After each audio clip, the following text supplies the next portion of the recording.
l'effort. Congo bon moko. Ata bon moko ekolo bon moko. Mokonzi moko. Sonyo se toa ba Congolais. Baba Swahili, Mungala, Congo,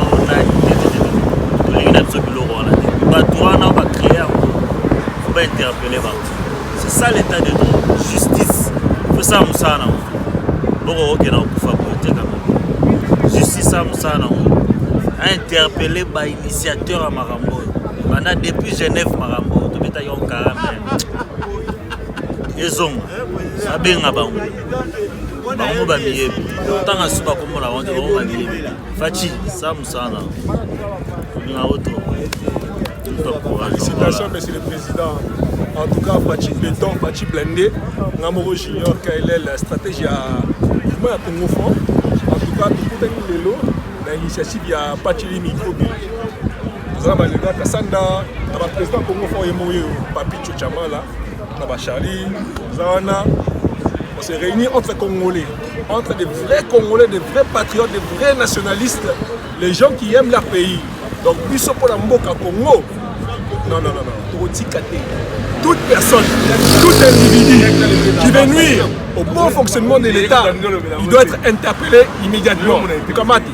Donc, on est là, Tosepeli, rencontre entre les vrais Congolais. On est ensemble.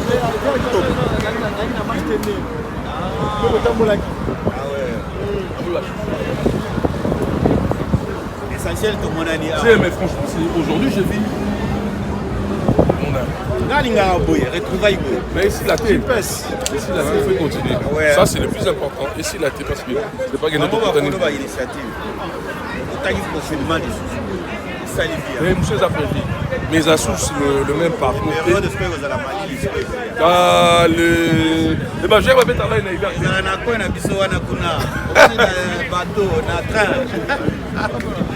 La massif. Ah, vous avez la poêle,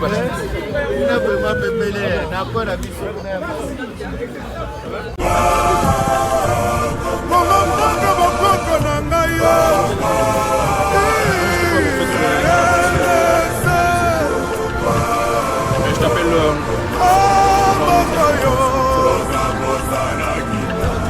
le royaume divisé contre lui-même devient un désert. Mobilisons-nous comme un seul homme. Tenons-nous main dans la main avec un but de ne jamais trahir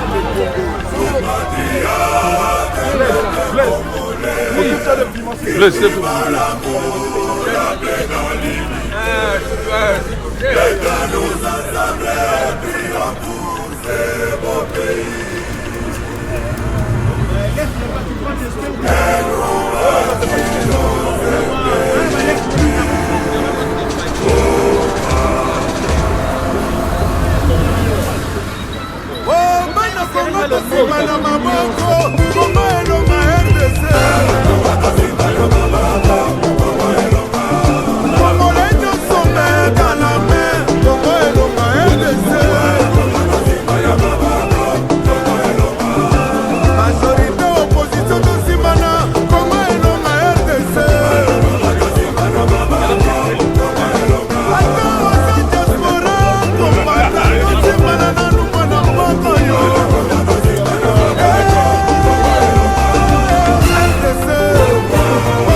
Anakomana bisoyo,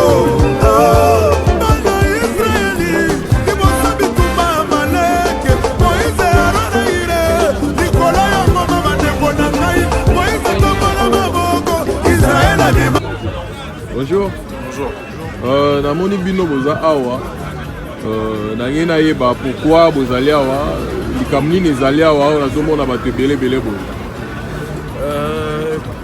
En fait, on avait fait tout ça une marche de santé.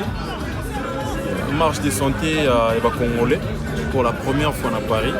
Pour ça, marche de santé. Et on s'est dit que nous tous s'est retrouvés awa. Malgré la divergence de l'issue de Zanamo, on s'est dit que tous s'est retrouvés awa. Mais on voulait simplement passer le message, il y a unité à Congo. Parce qu'il y a des associations, il y a des partis politiques, et puis il y a une affiliation politique. Mais ils ont juste l'unité congolaise, en fait, ils ont primé. Donc il y a un étudiant qui s'est retrouvé après marche, 2 heures de marche, tout ça, il s'est dit que tous à l'ensemble. Marche et Baneg. Marche et Baneg na gare Olné sous-bois. Donc départ et Baneg na gare Olné. Et puis point de chute, quand on s'est retrouvé en fait. Là, vous êtes en plein barbecue.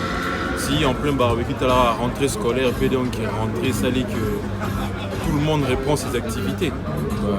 C'est une occasion, dernière occasion, il y a un week-end en fait. On va profiter de toutes nos questions par rapport au tribalisme où ils ont régné dans les réseaux sociaux et dans le cannabis. Le message qu'ils ont lancé pour le peuple congolais comme Yon Ozali. Le message qu'ils ont lancé pour le peuple congolais c'est que tout abattre haineux et puis le tribalisme.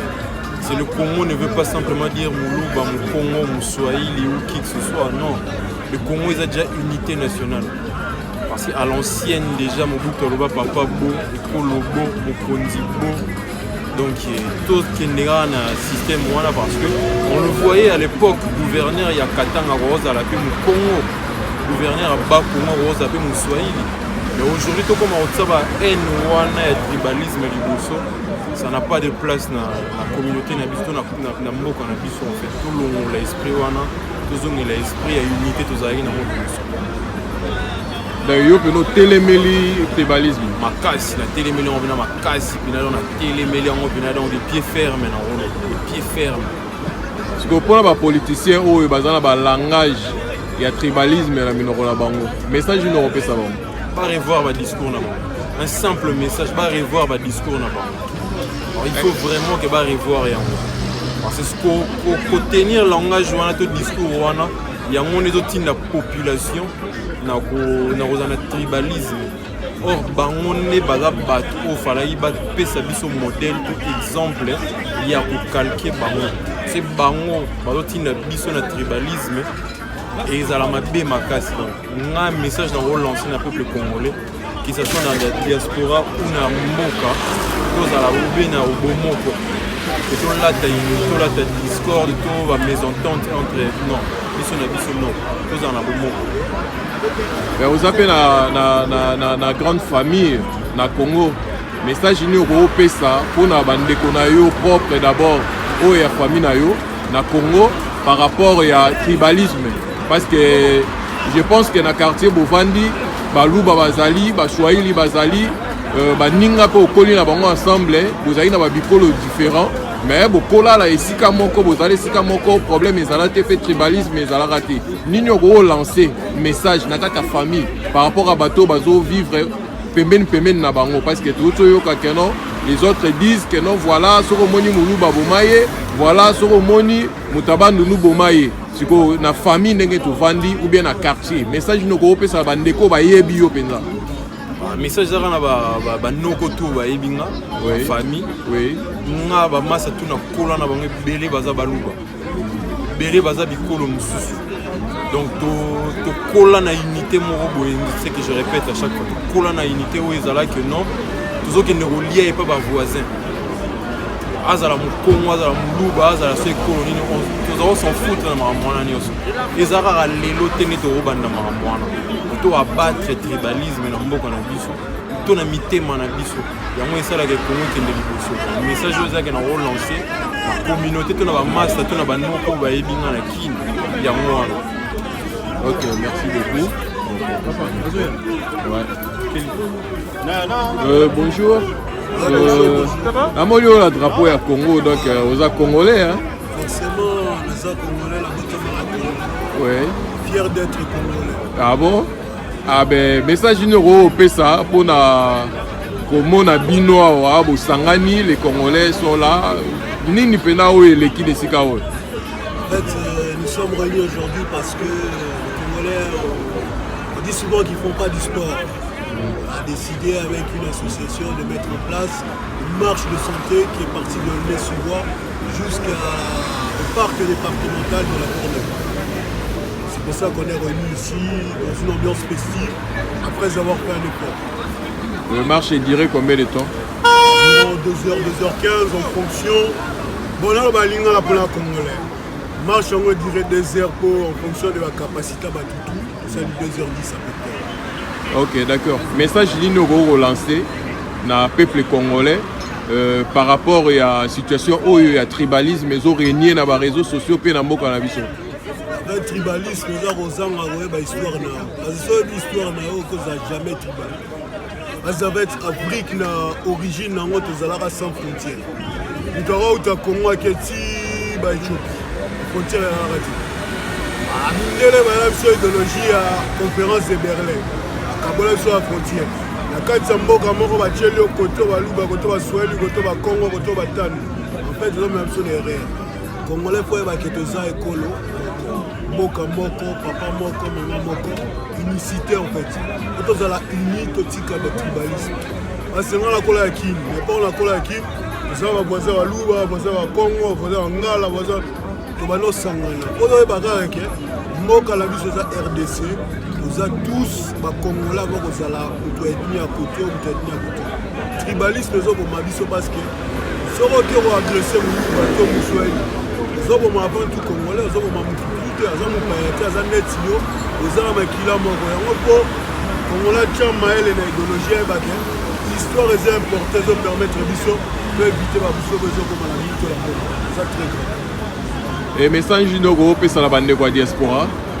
La diaspora, tout le monde a un événement, les gars qui n'ont pas brillé de autant à mais ils divisent à Bissot. Ils sont même sur les RR. La diaspora, pour nous, elle a uni pour tout le monde à la RDC, ils ont souffert du Congo. Ceux qui ont unité la diaspora, viennent nous réunir à toi à RDC. Bon, comme on l'a, vous l'aurez toujours que RDC est à Kinshasa. Dans la Kivu, Butembo, Vira, Congo central, Mwanda. Congo est derrière. Il faut que Congo la tient mêlée. Surtout ça, unité, on est toujours vulnérable face à l'étranger. Donc, il faut un message dans la pénalité. Congolais faut ami le baguette. Ceux Congolais morazo kufa la Kivu, atala la Paris pour la concentrer, là ça concerné par rapport à cause à Congolais de souffrir partout dans le monde. D'accord. Vous avez la mot à Souka au lancé. Moi Souka qui est Congolais, poto comme prospère, poto comme fort au niveau Afrique. Parce que attend va livre belé, attend France Ballon le baguette. L'Afrique a une gâchette, c'est RDC. Il y a un jour RDC, comme un pays indépendant, bénéficiant de ses propres richesses, et les Congolais à vivre, à relier, à remettre sans que se soucier que le lobby vous a amené en Afrique, comme Afrique, parce que ceux qui sont Afrique, le problème c'est que les Congolais, il y a une histoire en Bogala, les Congolais, mais en fait, c'est d'abord Congolais qui ont tant que Congolais maîtrisent l'histoire, on a toujours des guerres dans le sens. On a des gens qui non, il faut la guerre. Congolais, tous sont la RDC. Surtout bien, la diaspora, la population locale, la RDC, il faut travailler en symbiose. Il faut unir. Pour ceux qui na mboka bazo souffrir so diaspora te que porter bango aide ou apporter mais bato mboka pe boya bakeno bata diaspora bato raté na paradis so beto zo na mukie boto sunga bato ala Kinshasa. C'est ça le drame. OK, merci beaucoup.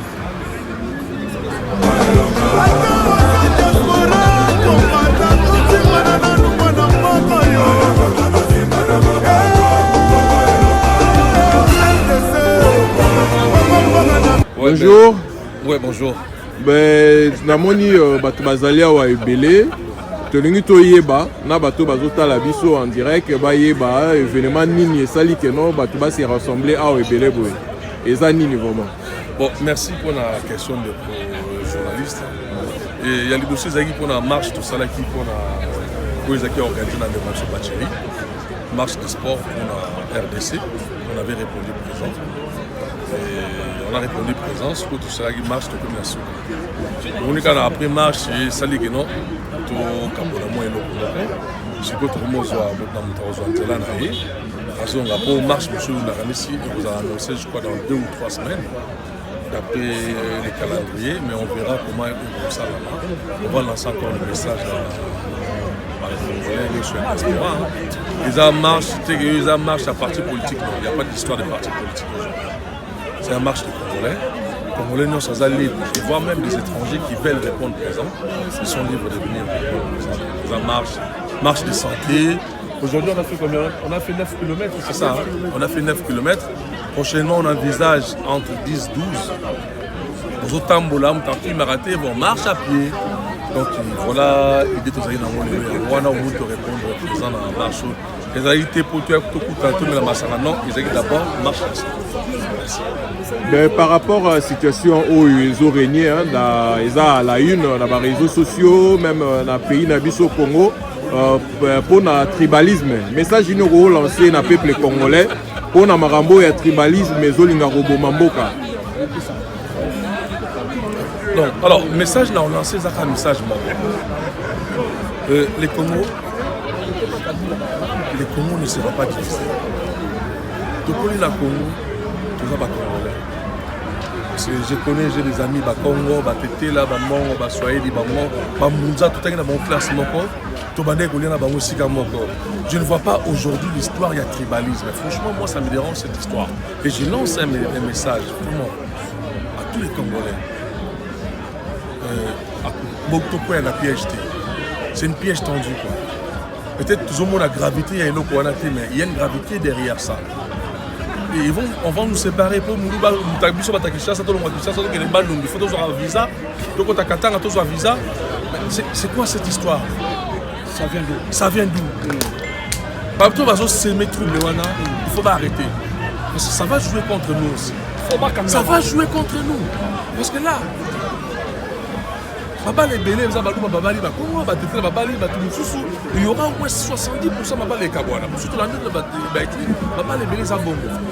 ce sont des mariages homogènes. C'est ça des mariages homogènes.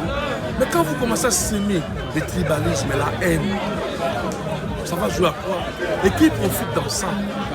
Qui profite? C'est la Kabylie qui profite. Non, moi je ne dirais pas. Moi je dis pas. Non, ça vous engage. Ouais, moi je dis que non, arrêtons cette histoire. S'il vous plaît, nous sommes des intellectuels. Ne tombons pas dans cette histoire. On ne peut pas construire une nation dans la haine. On ne construit pas une nation dans la haine. Soyons responsables. Chacun de nous doit prendre ses responsabilités. Regardons d'abord notre chère patrie qui est le Congo. C'est tout ce que je peux vous dire. Et pour des politiciens, parce que Marambo et le tribalisme, ils ont bimé là-bas, hommes politiques. Conseil ni no gros pesa bango. Étant qu'un patriote, étant que Congolais. Étant que Congolais, on enseigne à chaque politicien, voir la réalité en face. Chacun de nous doit mettre un peu nous dans son vin. Ne soyons pas des sentimentalistes. Ce n'est pas parce que j'appartiens à un tribu ou que je dois influencer certaines personnes de ma tribu. Et quand on est politicien, on n'est pas politicien pour un tribu. On est politicien pour une nation. Et la nation, je dis, défendons d'abord la nation congolaise. Et ne défendons pas les tribus. C'est tout ce que je peux dire. Chacun de nous doit essayer un peu de mettre l'autre dans son bain. Parce que là, cette histoire, je ne dis pas beaucoup. Parce que Mobutu était là, il a prôné l'unité nationale. Et aujourd'hui, je répète, l'unité nationale d'abord. Le Congo, le Congolais. L'unité nationale d'abord. Mais tant que patriote, pour Namarambo et Zolégana Est, les tueries continuent, tout le monde a des massacres, les barbaries, tout ça. Ni Noro Loba, pour le gouvernement Nabiso. Comme ici, le gouvernement est absent. tozomona comme si l'absence de l'État na kati ya mboka Congo message nous relancer pour na bango. Bon, ouais, bon, cette histoire-là, on le suit quand même à la lettre depuis l'arrivée du président de la République, son Excellence Félix Tshisekedi. Ça fait un bout de temps qu'on suit cette histoire-là. On a pour rectifier le gouvernement est absent. Non, le gouvernement n'est pas absent là-dessus. Il y a l'armée qui a été dépêchée parce que j'ai assisté quand le président est à Paris.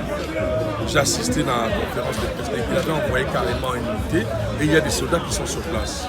Mais vous savez, c'est une guerre qui est depuis longtemps. C'est une guerre qui n'a pas commencé du jour au lendemain. Et une guerre, on connaît quand ça commence, on ne sait jamais quand ça finit. Ça fait plus de 20 ans. Si Tshisekedi avait une baguette magique, il pouvait le finir du jour au lendemain. Mais si on envoie des gens là-bas et des militaires là-bas, c'est pour l'intérêt de la nation que tout ça guerre. Et je remercie encore surtout le FARDC, Basoda Nabiso Bazali, sur place, sur la zone de franchement, je les encourage. C'est pour l'unité nationale et pour la nation d'abord. Franchement, je sais qu'on arrivera à instaurer la paix à l'est du pays, sur cette étendue du territoire national, parce que je ne vois pas la différence entre le Congolais dans l'est et le Congolais dans la Kinshasa. Quand on le parle à Bétara, on ne sait pas comme ça le parle. Donc c'est l'intérêt de la nation d'abord et la nation doit primer sur tous ces conflits. Diaspora ya France tosangani awa on appelle à bandeko na biso marche la santé pour soutenir baaction nyonso mpona toyebana ya mokonzi ya mboka bafort oyo ezosalama mpona na mboka pour l'unité nationale de notre pays. Voilà nde to se retrouver awa tokaboli mwa ma ya malili mwa eloko tosangani biso nyonso awa. Le Congo aujourd'hui, tous on a président Moko. Il s'engage vraiment tout soutenir l'action pour la Bolamo. Il y a Moko na biso. Jean Félix Antoine Tshisekedi. Les bisous qui font tout aller à tout ça. On a association. Mais les abonnés peuple congolais, surtout les Congolais, de Tosangania, et une population représentative de la population de la diaspora qui est ailleurs, partout en Europe, dans le monde. Message inaugural lancé na ba Congolais bazolanda yo en direct par rapport à makambo ezo régner na Congo, sur l'étoile, même na ba YouTube, na ba réseaux sociaux, pour na tribalisme. Message inaugural pesa na peuple congolais. Et mes frères, mes chers compatriotes, et l'autre côté, les tribalisme. Biso Tokola, Toyebi, période, il y a papa Mobutu. Mobutu, c'est cessé comme président Mobutu. Toyeba qui est l'autre en appel. Tozalaka, ceux qui osent à Kassai, tu peux aller vivre en Équateur. Ceux qui osent à Bakongo, tu peux aller vivre en Bandundu, tout ça. Et puis les autres, osent à mariage. Tobala, Tobala, Bakongo, tout ça. Biloko wana toyebi yango te. Eza épidémie moko ya côté les mélango makasi. Et puis bateau yo bakotisi vraiment épidémie oyo. Eza ba virus moko ya vraiment ya éliminer ba microbe ya ko éliminer vraiment.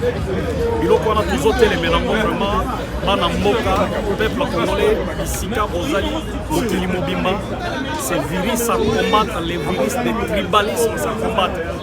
Attaquer même les microbes, c'est lui les microbes, c'est-à-dire c'est lui qui sème vraiment que ces virus-là s'est répandu.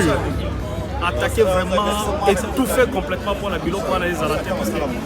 Les autres ont un mboka, les autres ont un mboka na biso sima.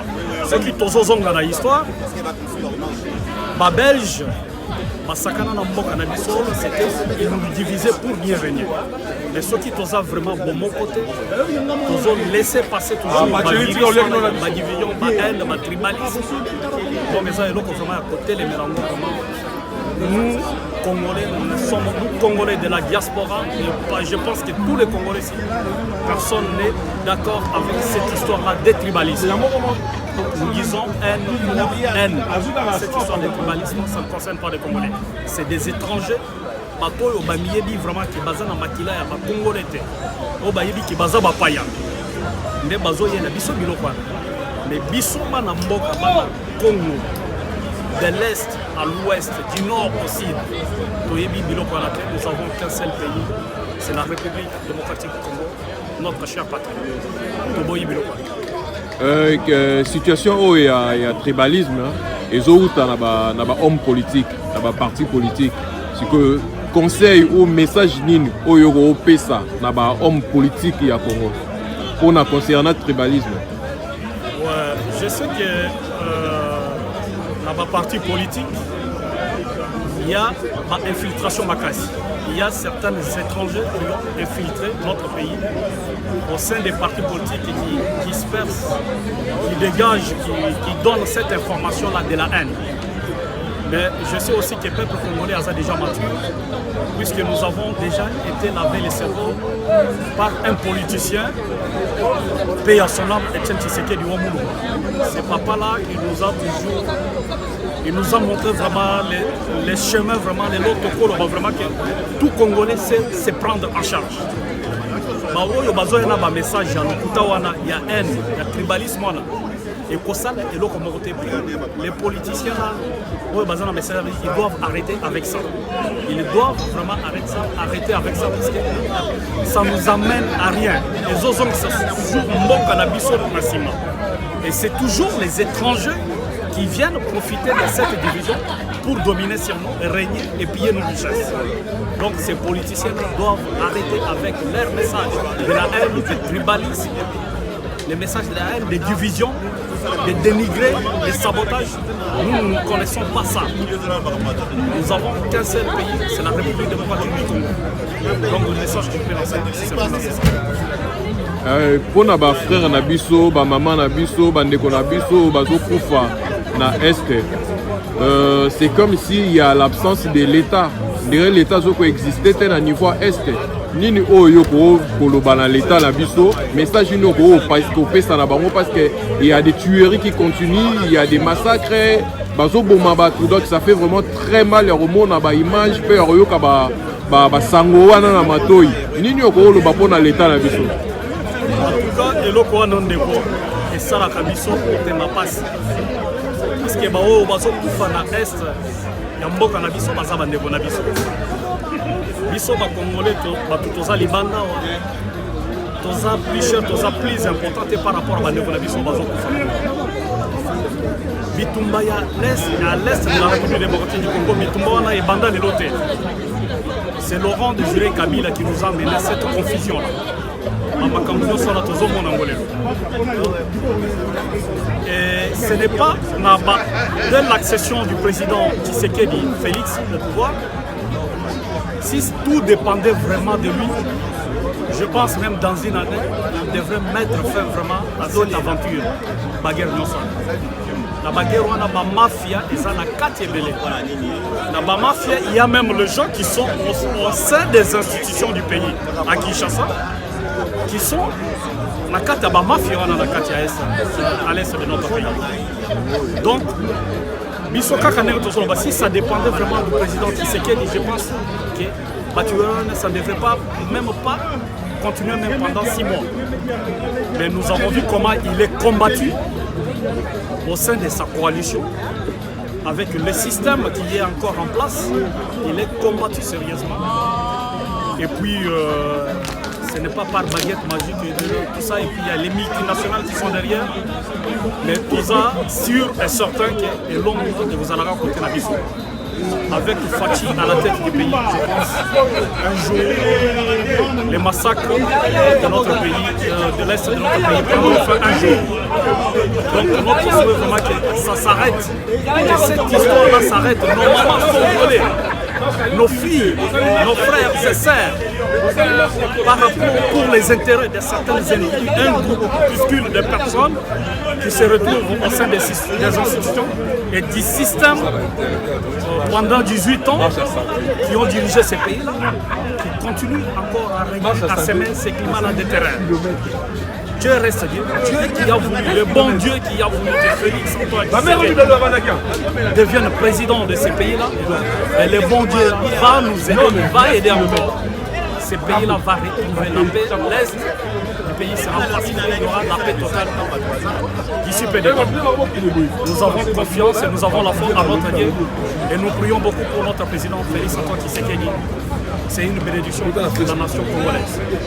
Et je lance un message à Mes compatriotes congolais, soutenons notre président, soutenons Tshisekedi Félix. Nous avons vu. Pour mon président, ce n'est pas les sentiments ou quoi que ce soit, non. Je ne fais pas partie de l'IDPS. Bon, je ne fais pas partie de l'IDPS. Je ne suis pas un membre de l'IDPS. Mais nous avons vu. Nous avons la volonté, action, soutenons-les. Je sais qu'il va remettre notre pays sur les rails. Soyons derrière lui. Azamon Nambo. Soutenons-le. C'est ça le message que je peux lancer. Donc, nous avons un message pour repasser le message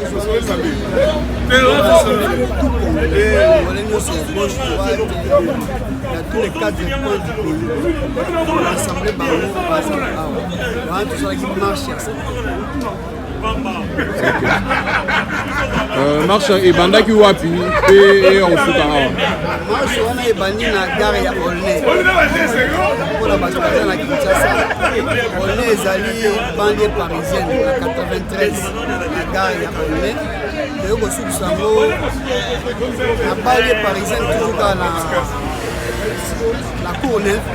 esali combien de kilomètres? Esali biso 9 kilomètres. 9 km pour na bato batambola penza mingi te eza pe molai mais totamboli ya bamama age nyonso totamboli age nyonso totamboli baréussir yango mpe tokomi tranquille yango nomoni biso tozali. Message ino relancé na peuple congolais partout dans le monde oyo bazolanda yo en direct pour na makambo ezali sur l'étoile pour na makambo ya tribalisme eza vraiment na ampleur makasi na Congo ezolobama libanda partout ezolobama. Message ni opesa na peuple oyo bazobimisa makambo ya tribalisme. Merci beaucoup. Eza question moko na balego zela même n'importe qui a tout na langue. Je profite de l'occasion peuple congolais oyo kanga bien to vandi to balani to le biloko ya bikolo na bikolo. Peuple congolais, ça n'a jamais été comme ça. Question oyo ezalaka te ya tribalisme au Congo, Mungala, Mutotela, Muyandi, mais lelo soko ebimi en tout cas soki nazoloba ngwawa naza mwana mawa mpona komona Congo ekomi na niveau donc naza kosiplie bino nafukami devant monde entier devant les tout puissants bolongola tribalisme. Tribalisme ekomene biso na rien à zéro. Tribalisme ekosimba ata moke te mpona Congo.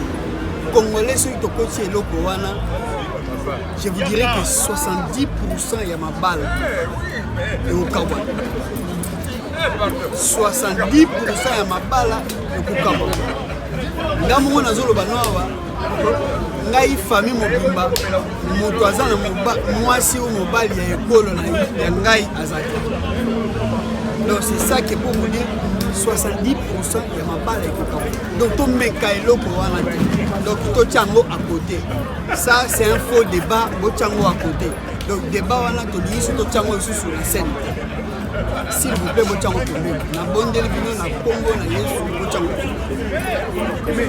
Mais pour na parti politique parce que ceux qui l'ont dit bien, tout le monde a que Bangonde baza auteur ya makambo ya tribalisme. Message nous relancer pour na parti politique, nous sommes na politiciens na biso ya Congo. Oui, merci. Mais il faut comprendre les autres le parti politique. Ça va bien mais vous comprenez que parti politique, quand on dit parti politique et parti politique, vous voyez que pas si haut et même biso na Congo. Pendant un moment, il y a un parti politique, le Mbinto, le Maïe. Donc vous comprenez les leçons mutabini que au parti politique, vous comprenez. Aïende Koluka, bon. Mais le parti politique, il y a un gros Bongo, na position nini, mal divisé biso. Mais na webi sababu ceux qui ont sali parti politique, ceux qui ont eu une division, vous allez confondre. Donc le parti politique a une division, une division congolais pour la division qui est pembeni. Nous sommes pour faux débat à parti politique. Batia pembeni. message numéro opesa na bandeko na biso à est moi encouragement message moko mpona soulager un peu moral na bango fortifier bango vis-à-vis la situation où il y a massacre réseau continuer viol tout ça message numéro lancé pour na bango situation wana est liboso ezalaka mwa flou mais depuis que Fati akoti même na mwasi azoteka nguba na maman azoteka makala tu peux comprendre qu'est-ce qui se passe alors le président de la République a commis pour éclaircir yango donc bandeko na biso ya est botala pasi ya Congo botala pasi ya Congo bozala na sentiment te donc tozana bino pasi na bino eza pasi na biso donc bosala tout de façon que boyeba koidentifier munguna bosunga chef de l'État soki bosungi ye nde moto akoyede de façon que guerre oyo toza nango ya est ekoka kosila guerre wana ya est ekosila na minduki te guerre wana ya est ekosila na bolingo ya congolais soki lelo congolais alingani toza bomoko guerre wana ya est ekosila bon bandeko basi mibali congolais français ou étrangers d'origine congolaise mbote na bino. Je tenais vraiment à remercier Mouvement Soazarawa où il a marché, Pompe où il a marché parce qu'il y a des gens qui ont travaillé comme moi, il faut autour du Mayango. Il y a cause à la présence à circonstance Oyo, Koutani et Zali organisés par la communauté congolaise de France. Pourquoi communauté congolaise de France? Soazarawa, il y a peut-être un bail, il y a Kayango. Comme la communauté. Dans chaque mboka oyo bazali comme on dit à Lingala baimboka ya bopaya babenga bazara toujours organisé en communauté. Alors devant imboka des années l'association est salemi mais ce qui est communauté où il faut engager chaque Congolais quelle que soit étiquette politique, quelle que soit vision doctrine à l'église or comme on en a un, quand on en a deux, il faut en a un. Alors, nous avons dit disons Makanisi, il y a créé en tout cas, nous avons CP là, Bobenga Bango, au Bazalaki, ceux qui beaucoup ont acclamé Bango pour 20 minutes. Donc voilà, M. Maouete, M. Roger, ils doivent quand même vous connaître. Mais parce que des fois, ils doivent quand même vous connaître. M. Bakoulou, M. Nero, bon, Victor Monja, avec. Ceux qui ont été donc vraiment dans le délire. Madame Victor n'est pas là. Oui, Madame Victor. Elle est là-bas. Bon, j'ai dit tout le bon. J'ai dit M. Wendy aussi. Donc il y a M. Victor, M. Wendy aussi. Madame Victor. Donc Madame Victor Loukoussa. Donc M. Wendy. Donc et puis Binognon sort, Bandalelo. Je vous demande pas, mais vous l'êtes déjà. Parce que qui dit communauté engage tous les citoyens congolais. Bon, la communauté, on travaille. De Boutanaka, de Sanganaka, il y a des projets. En Kampe Salamaka, Makamodélis. Nous avons profité d'un message qu'on a de la Libino. Nous avons trois grands projets en cours. Projet à Liboso, Ezali, création, il y a auto-école. Pourquoi auto-école? De constater que les Alabama, surtout les femmes congolaises, mingi bazana temps kokende ko passer ba copité mingi bazana ba permis et puis mingi bazana ma copité pour na ko futaka 50 €, il y a apprentissage par heure nengezala dobité mibalité mibali aussi mais surtout on va privilégier les femmes. Alors dossier de Gekotati M. Victor Azate on est sur la Sengaki qu'on a agrément donc nous osons là ce qui préfecture à répondre. Donc on a place auto-école de Kozala et puis on va signaler à toute la communauté, voilà, vous laisserez vos numéros et puis tout le monde va apprendre. Il y a autre projet, Ezali, Yami Balé, Ezali, trouver un endroit, la coopération dans la mairie, peu importe la mairie autour de Mbokolo, on a retrouvé un endroit où les Congolais ont mis une situation irrégulière. Bas on va appeler ça Rolala. Pourquoi toujours le bandengwana? Les gens qui mingi, les Congolais sont dans la souffrance, attends on souffre dans le bangote. Mais il y a beaucoup de gens qui dorment à l'extérieur. Ah, on a beaucoup. Baza est belé. Si vous voulez le voir, passez à 1h du matin à la gare de l'Est. C'est là où vous verrez comment est-ce que vous voulez aller à la gare. 1h du matin, 2h du matin, passez à la gare de l'Est. Et moi, je l'ai vu.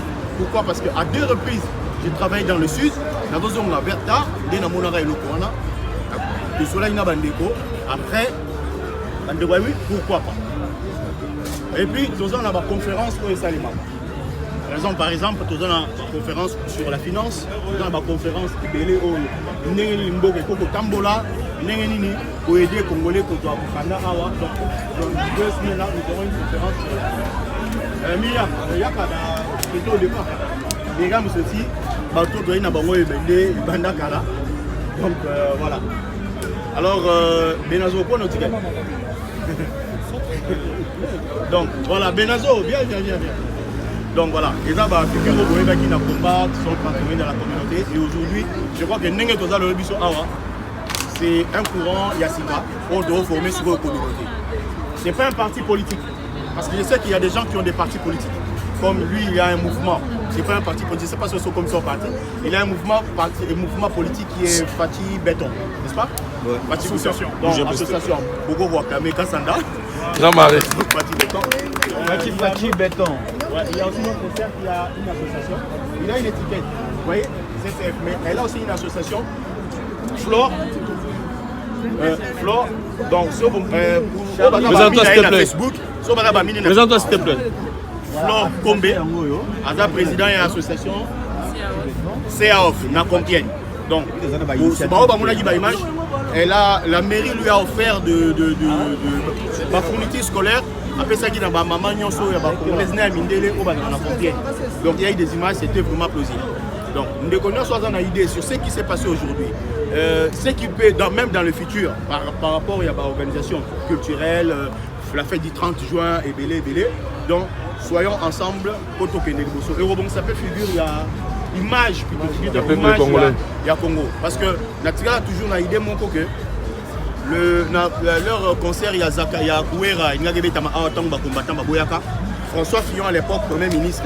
Le concert est invité pour la ligne. Les Congolais, il a répondu à l'objet, les Congolais ne veulent plus danser. Pour moi, c'est choquant. Comment on peut nous qualifier, nous, des danseurs? Pourtant, tous les Batangi, Basali, Makamodele. Donc, l'image de les Congolais,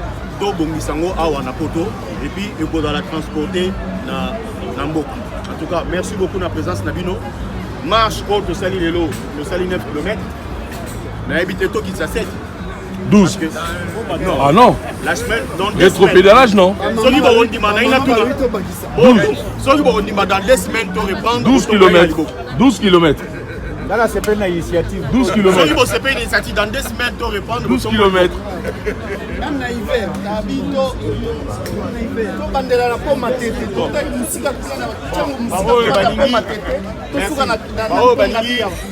la prochaine fois, on va participer à la réunion, on va adhérer à l'association.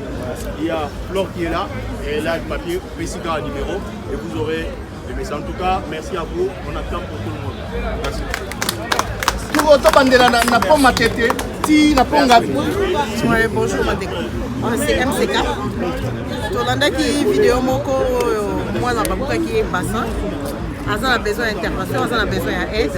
Donc la communauté congolaise, partout où nous sommes, contribuons. C'est ce que nous sommes en train de dire. Nous n'allons pas aimer le Congo juste parce que les gens sont à l'Est. On est en train de se cramponner, oui, les femmes violées, non. C'est maintenant qu'il faut aider toute la communauté, tout le monde qui sont dans le besoin. Donc la famille, Azan a besoin, Azan senga lisouki, Azan senga ba aide. Même dans Bandeko, Azan senga ba aide au niveau de la communauté. Il faut aider et comme vraiment au bon endroit, au bon port, comme on dit. Donc voilà le message que je devrais passer. Et sinon, on ne va pas tout laisser à la fondation de la première. Parce que quand moi je tiens les micros, je parle toujours de la fondation, vous allez m'excuser. C'est tout à fait normal. Parce que nous sommes en train de soutenir ces actions, hein, les actions de la première dame. Donc nous devons contribuer, nous devons soutenir nos frères, nos soeurs qui sont biso nde photo aider bango tosunga bango na ba contribution na biso na ba aide comme famille oyo aza na besoin parce que moi na bokani basa il y a le numéro qui est là je pense que bandeko basala bazo ba image ba kolekisa yango mpona oyo aza na possibilité ya koaider à aider donc voilà le message que je devrais passer donc message noko passer mpona bandeko nyonso tout baza kolancer ba message ya tribalisme ni message noko opesa mpona peuple congolais o bazolanda le Congo restera un et indivisible toza peuple moko o Congo muluba muyaka et tout non fatiguer les gens donc tout ça biso nyonso unis exactement tout à fait oyo eza te o Bandundu ko Kasai Équateur non on est ensemble tout ça liboke moko Congo eloko moko nous ne pouvons pas commencer à prôner les tribalismes ou les séparatismes c'est comme bateau bazar non fédéralisme non le Congo doit rester un tolobi te que non ezala o bantu bana ndenge na bango ce n'est pas parce que le président est du Kasai que yo zam tabango de soutenir la preuve moi je suis du Bandundu. Moi je suis mon Congo. Voilà. Tu es du Bandundu mais tu es né ici. Donc voilà. C'est pour dire que on est en train de dire Congo et Zamoko, tous ensemble. Nous ne pouvons pas parler de tribalisme, nous ne pouvons pas parler de fédéralisme, nous ne pouvons pas parler de séparatisme. Non, on est ensemble. Les Congo doivent rester un et indivisible. Merci. Bon, comme disait Myriam, hein, donc notre sœur, donc je tiens à préciser par rapport à un message il y a Bato tribaliste. Tribaliste ezali na mon Congo il faut jamais qu'on partage un message il y a haine. Quand vous avez quelqu'un qui parle il y a des propos tribalistes ezali ba langage moko séparatiste wa benga na mboka oyo na ba France na ba français d'extrémistes c'est-à-dire aux après même ya ko bomande ko na yo parce que aux ana ba partenance moko boye tribalisme eza na place na kati ya république parce que loko ba bengi république ezali ba valeur citoyenne la fraternité la solidarité et l'intégrité territoriale tout ça va dans le républicanisme alors quand biyo mutu ozoko lobake non mutu tel tout monde na mboko tel oyo auto zala za mutu Bandundu ba parents ne ba bokochina bandu mais ya botamina ici vous comprenez. Moi mon père est d'origine Kuba, ma mère est Luba mais je suis né à Kin. Non on a comme Kasai était mais avant na ba Congo. Vous comprenez. Donc et c'est pas aujourd'hui parce qu'il y a 5-6 personnes au bazana makani. Moi si na ngai azali de Bandundu. Vous comprenez. Azali de Bandundu. Elle est née à Kin, bon, à Kolande. Vous comprenez. Donc quand toi tu viens me dire des trucs tribal, moi ça m'énerve. Vous comprenez. Ça m'énerve. Dans le temps pour expliquer au TEDA, il y a son. Il faut plus pour le blanc. Parce que déjà, nous avons perdu des jumeaux dans le Congo. Tout ça, ezali incitation à la haine pour nous partager Mbokawana. Il ne faut pas les Congolais pour discours, il y a politique, surtout la politique pour utiliser tribalisme pour pas se venger dans le pouvoir il y a Félix. C'est ça le problème. Ils n'ont pas de choses à dire. Maintenant, pour disqualifier tout pourquoi ça Félix, il faut qu'on lance un message il y a extrémisme contre lui. Or en réalité, le vrai problème c'est quoi? C'est-à-dire du fait que le lot fiscalité, même si les gens commencent à comprendre. Non, c'est simplement comment on peut comprendre aujourd'hui, depuis 6 mois, Félix, le président Félix a commis au fisc, nous avons 1,5 milliard au côté de la caisse. Comment on peut imaginer ça? Nous nous sommes retrouvés avec des gens comme Albert Yuma, 800 millions de dollars à douane. À un certain moment. Qu'est-ce que tu dis par rapport aux gens où on va inciter les gens à être à la haine? Par rapport, il y a des trucs qui se mangent très normalement et il y a des trucs qui se mangent. Oh, puisque nous, en tant que Congolais, on a la liberté d'expression. En tant que Congolais, on a la liberté de parler au président de la République comme tu veux. Il y a des gens qui sont derrière ces trucs-là au bateau pour inciter les gens. Comme les gens, mais il y a un tribalisme ezali haine. Parce que ça haine ezali puni par la loi. Parce que qui dit tribal, ezali contre la République, ezali contre un mot. Parce que comment il faut séparer l'autre ezali indivisible. Ezali na kati ya constitution. Constitution le mboka wana ezali un et indivisible. nationalité. Il faut répondre à ma question. Nazo répondre à la question. Il faut, on avait réunion avant-hier au niveau de la CCF, surtout on a Poto. On a propos tribal. La CCF va s'engager pour porter plein de contre. Non, on n'est pas. Au niveau à Kinshasa par rapport à la politique, je vous réponds. Maintenant, au niveau à Kinshasa, par rapport à la politique, on va inciter à la haine. C'est ça votre question. Il faut les dénoncer. Il faut les dénoncer et leur expliquer que exactement parce que nous commis le pouvoir, on a diviser. Nous sommes un et nous sommes unis. Donc tout le monde a divisé. Du coup, tu vois, au moins, il y a une situation où tu réponds non, tu réponds directement à la politique de Fachi. Tu vois, parce qu'à l'époque, ceux qui vont insulter à la haine, on te prend directement des gemmes. Comment est-ce qu'on appelle ça? Là où Aner. Directement, mais avec Fachi, même si tu insultes, même si tu insistes, on va insulter à la haine. Qu'est-ce que tu vas dire? Maintenant, il y a des choses. Il y a deux choses. Politique et Fachi, la justice, c'est deux choses différentes. La justice au Congo est impartiale. Maintenant, reste au mouvement de ONG ou de mouvements citoyens de s'engager pour porter plainte parce qu'on a contre le bateau, parce que le président aussi a engager quelque chose. Mais en tant que le président perd la question, Aza a copié pour dire que n'a pas se porter dans la porter plainte contre. Non, il y a des organisations où il faut Ezwa charge il y a pour porter plainte contre le bateau, basé pour inciter le bateau.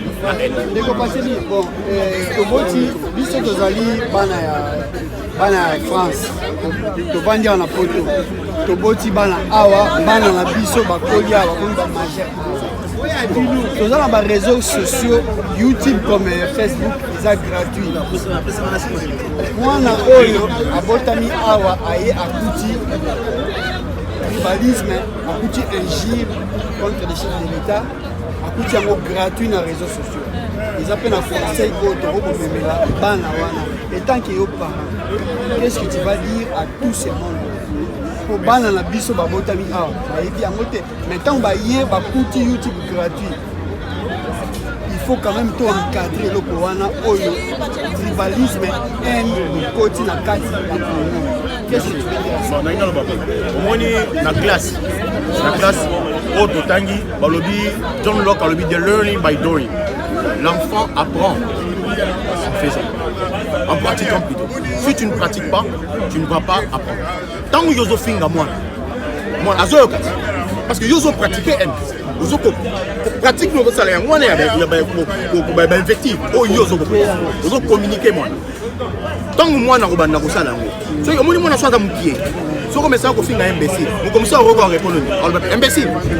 L'enfant ne saura pas qu'est-ce qu'il est en train de dire. C'est-à-dire qu'il faut transmettre moi le comportement de ma bébé. Donc il faut que mes parents battent le point. Au final, ils ont un sens. On peut toujours argumenter. Je peux avoir quelque chose contre eux, mais il faut expliquer que ma béni yo sali et raison ni on a ligne contre eux. On a proposé que on a lui qui a eu ma bé, talent c'est là c'est ce qu'on appelle aussi le débat. Tu m'apprends, moi aussi je t'apprends. Ce que ceux qui n'ont commis au lobby n'ont loko, na fingi on est allé indécence. Et d'aller indécence moko, il y a ma bé, ok, c'est-à-dire que pour ça tout sans valeur. Voilà, en quelque sorte. Et donc Pacheli dans votre nom par rapport à situation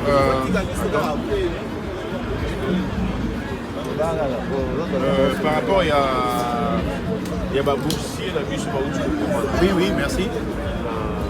France, excellence. Et l'autre, ils allaient quitter la création. Moi, si madame, il y a facilement. Le par rapport à la situation, le gouvernement congolais a sali et puis effort. Dans l'application, à un moment donné, il a sali, on a vu ce qu'on va y éviter, juillet, à la France, en tout cas, dans le bâtiment de maman Denise qui va aider là. Ça, j'en parlais toujours, j'avais besoin. Au moins, les lots n'a pas. Et là, les lots, on au moins, tout ça, le problème, niveau d'études, il y a conseil intellectuel général, il y a beaucoup. Et ça, c'est trop. Maintenant, aux Ouabana, donc on a boost excellence, c'est-à-dire ceux qui ont excellé. Oh bazali ko promettre lobby, bazui bango, ba memi bango ko ya ko formation moko douane. Oui, bien sûr, base formation moko douane. Il faut bazonga. Pour bazonga ko nous servir ngo. Et ça ko d'accord te. Rotary Club. Donc les autres doivent bato bano ba ko exceller na ko bazoya. On va bazonga batika na Canada, les États-Unis ba ko travail. Mais oh ba pour la première fois.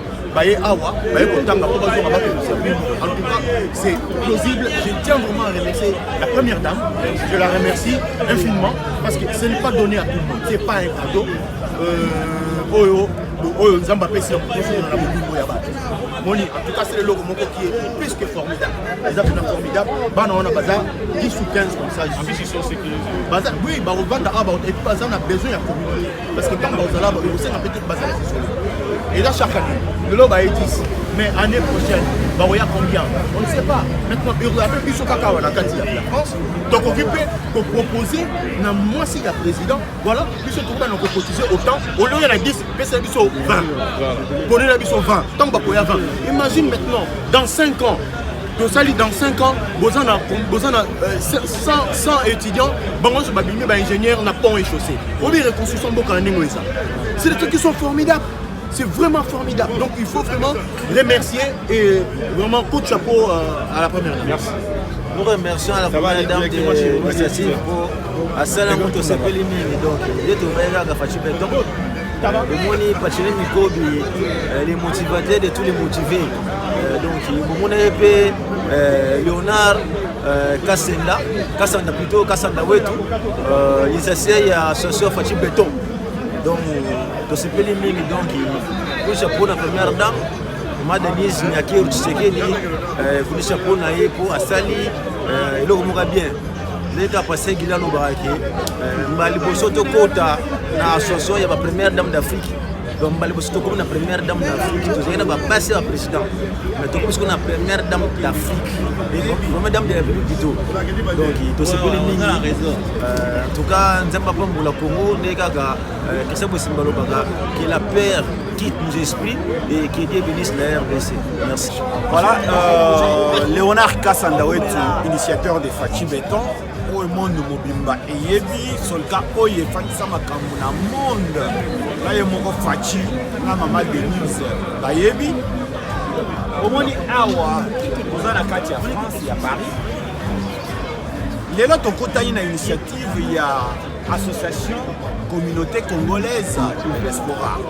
Kokutani awa lelo pona nini po to sangana to za la bomoko peuple congolais et puis pona wala ça soutien na biso sima ya son excellence Félix Antoine Tshisekedi et puis pona féliciter biso maman Denise Msala qui to kwa sali pona bolongo la bana wana oyo bazaki espoir ate lobby Baya na mikili ya poto lelo a continué en université en tout cas na remercier pe ba congolais tous de partout ba se déplacer au Baya on a journée à lelo en tout cas merci bozonga na kinya bozongi biso nyonso en tout cas tous à la bomoko aba le tribalisme tous à toujours sima ya vision ya chef de l'état son excellence Félix Antoine Tshisekedi Chilombo je vous dis je remercie. OK bon commune Suka ni comment Congolais Sérénisa Kipawa donc nous avons qui ensemble. Moi j'étais derrière la caméra pour nos images, pour filmer, pour toutes nos questions. Donc il passait très bien. Il passait vraiment très bien. Les Congolais sont exprimés vraiment. Baboui Maramba tribalisme, donc tout ça d'accord dans côté. Congolais, tout ça dans Moko, et surtout nous, les diaspora, tout qui Moko, Poto Tanga, tout ça Maele, Mundela Pesabiso Maele, Toye, Bapeto Mona, le Lengeni, à Tongimbo Kane, Biso Peto Tonga, Oya Biso Congo. Donc dans l'ensemble, Neto Tonga Congo na Biso, Nabo Moko, Neto Sala Ete, que Ekolo na Biso, et comme vraiment un État, et tout. Sunga mokonza mboka na biso ndenge azali na initiative na ye ya koinstaurer état de droit l'état de droit est comme vraiment actif sur le Congo et Congo est comme vraiment un pays d'état de droit. Donc voilà, Mingaro Lobezate, Isaïa Bino, humble serviteur, comme d'habitude de Boyebi, JPS. Donc je suis toujours avec vous, Jean-Paul Sapou, voilà, je suis là. Pasteur Gili, Tobosani Yote, Tobosani Yopete, Christian Bosembe. Donc que la paix quitte nos esprits, que Dieu bénisse la RDC. Donc... Oh, bana Congo, to simana maboko, Congo